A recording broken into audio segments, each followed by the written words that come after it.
Nice to meet you, mucho gusto. Sweeter than a churro. She call me Papi Chulo. Yeah, I'm single, baby girl, but how about you though? Tryna make you my number one. Tryna make you my numero uno. Hai semuanya, kembali lagi di channel saya. Kali ini saya akan membahas mengenai praktikum elektronika kedua, tepatnya di percobaan kelima, yaitu percobaan terakhir pada semester ini. Adapun judul dari percobaan yang terakhir ini yaitu mengenai osilator LC dan pembangkit gelombang non-sinusoidal. Nah, percobaan kali ini memiliki 4 tujuan. Yang pertama itu mengamati dan mengenali prinsip pembangkit sinyal sinusoidal dengan rangkaian umpan balik. Kemudian yang kedua mengamati dan menganalisa rangkaian-rangkaian osilator umpan balik, induktor, dan kapasitor LC. Kemudian berikutnya itu merancang dan mengimplementasikan pembangkit gelombang segitiga. Dan tujuan terakhir itu mengamati dan menganalisa osilator cincin atau ring osilator.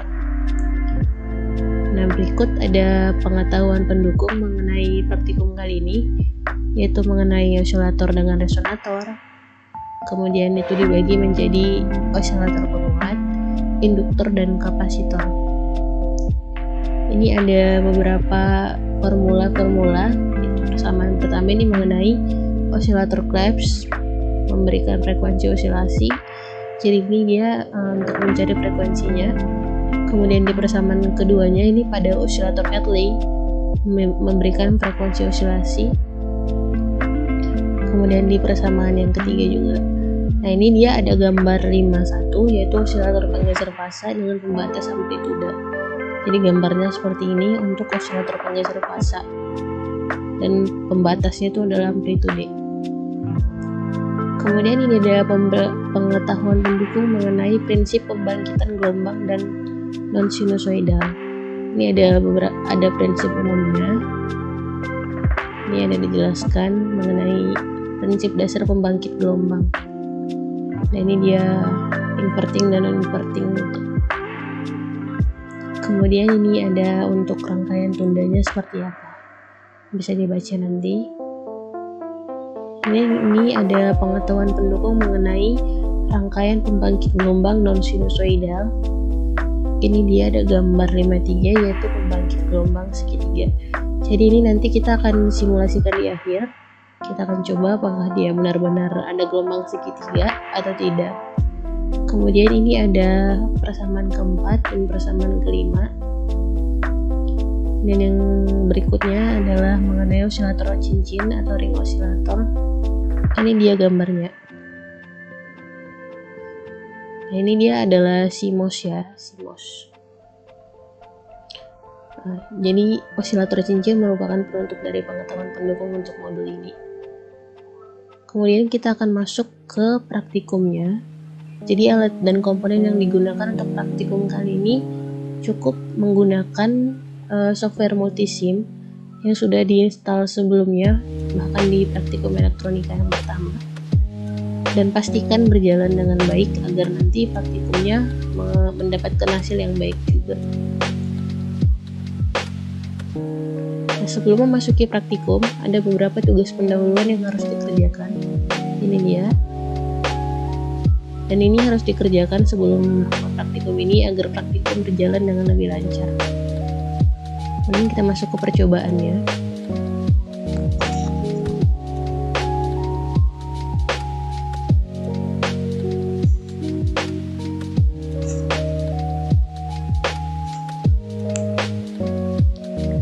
Nah, di sini dijelaskan untuk gambar 55. Rangkaian osilator seperti pada gambar 55.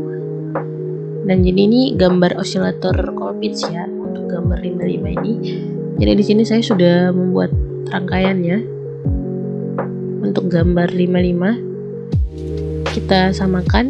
Ini R1 10 kilo ohm, RC 2,7, kemudian ini CC2 1 newfarad sama dengan CC1 dan sama juga dengan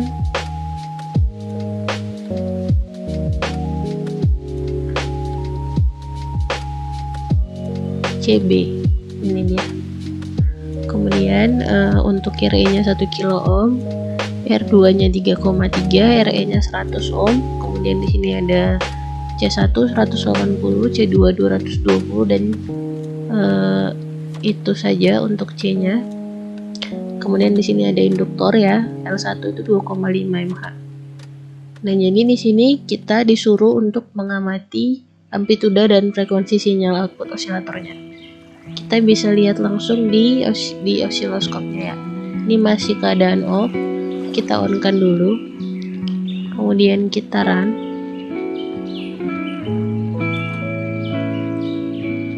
Nah, jadi dia seperti ini sinyalnya.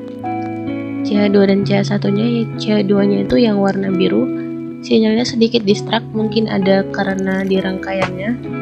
Kemudian di CH1 seperti ini, sinyalnya bagus. Nah, ini dia untuk frekuensinya 1 kHz. Kalau kita mau atur sinyalnya, kita bisa lakukan di sini.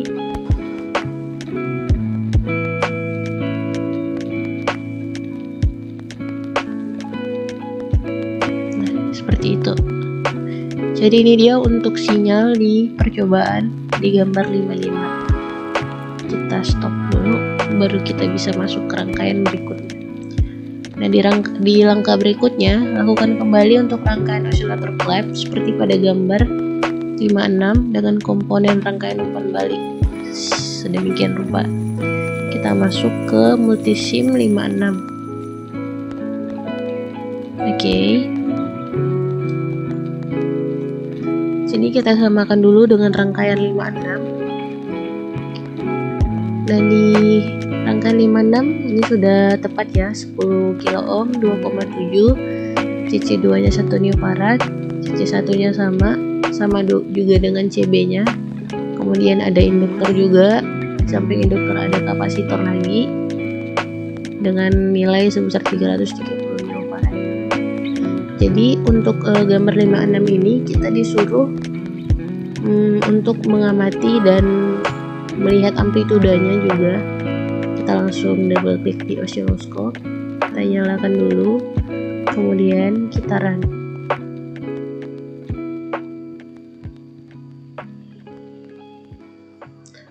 Nah, jadi sinyalnya seperti ini.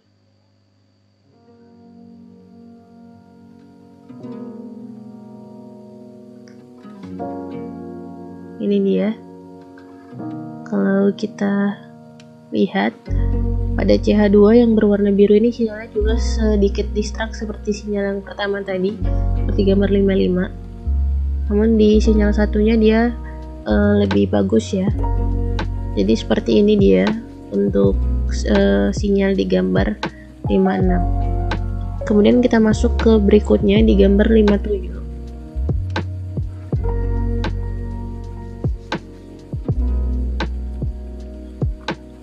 Nah, di gambar 57 ini itu adalah osilator Hartley.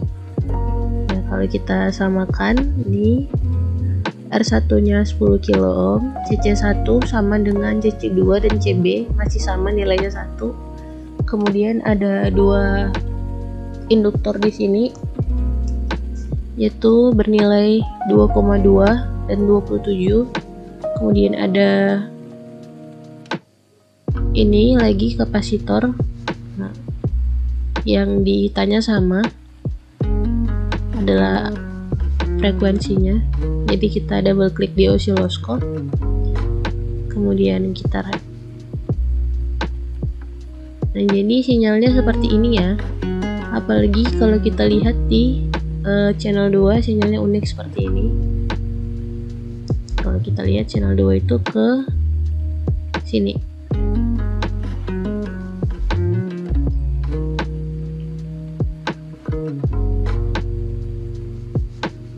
Kemudian kita masuk ke praktikum selanjutnya, yaitu pembangkit gelombang segitiga. Nah, susunlah rangkaian pembangkit gelombang segitiga pada gambar 53. Jadi gambar 53 tadi di pengetahuan pendukung. Ini gambar 53. Nah, kita di ini ya. Saya sudah rangkai di sini. Jadi kalau kita samakan dulu, R1-nya 8,2, kemudian R2 nya 10 kilo ohm, dan R3 nya itu 2,2, ini R3 ya, kemudian kapasitornya itu 0,1 microfarad farad. Kemudian kalau kita lihat di sini ada komponen ini,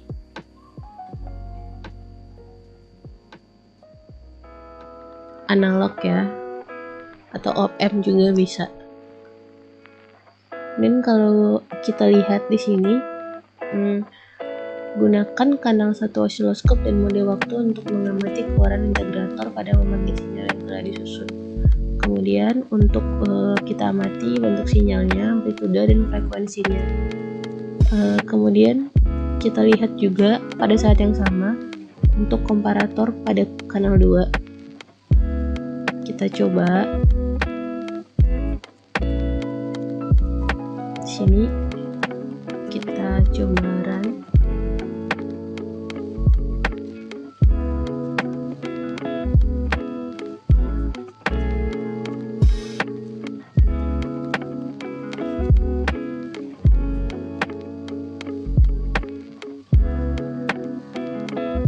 Ini nggak kelihatan bentuknya, jadi kita bisa atur di ini second per diff-nya. Nah ini dia. Jadi dia benar-benar dapat menghasilkan sinyal segitiga, keluaran segitiga baik di kanal 1 ataupun di kanal 2. Nah kemudian tadi di langkah ketiga ini kita disuruh gunakan osiloskop pada mode XY untuk memperoleh kurva karakteristik alih tegangan VTC komparator. Jadi ini tadi dia itu masih dalam format YT. Kalau kita ganti menjadi format XY, dia jadi seperti ini ya. Ini dia formatnya, gambarnya seperti ini.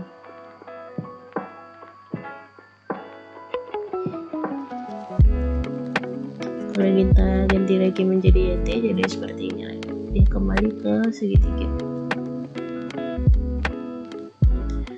Nah cukup sekian untuk percobaan kali ini. Saya rasa percobaan kali ini cukup sangat bermanfaat ya untuk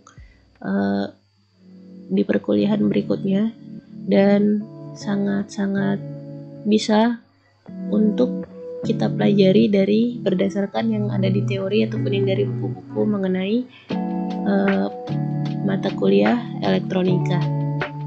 Jadi masih banyak kekurangan, baik itu kata, rangkaian, atau penjelasan saya terutama. Jika ada yang kurang berkenan, harap dimaafkan. Dan semoga praktikum kali ini merupakan praktikum yang terakhir, bisa bermanfaat untuk kita semua. Saya ucapkan terima kasih telah menonton video saya, dan sampai bertemu kembali di video pembelajaran berikutnya. Salam pembelajaran.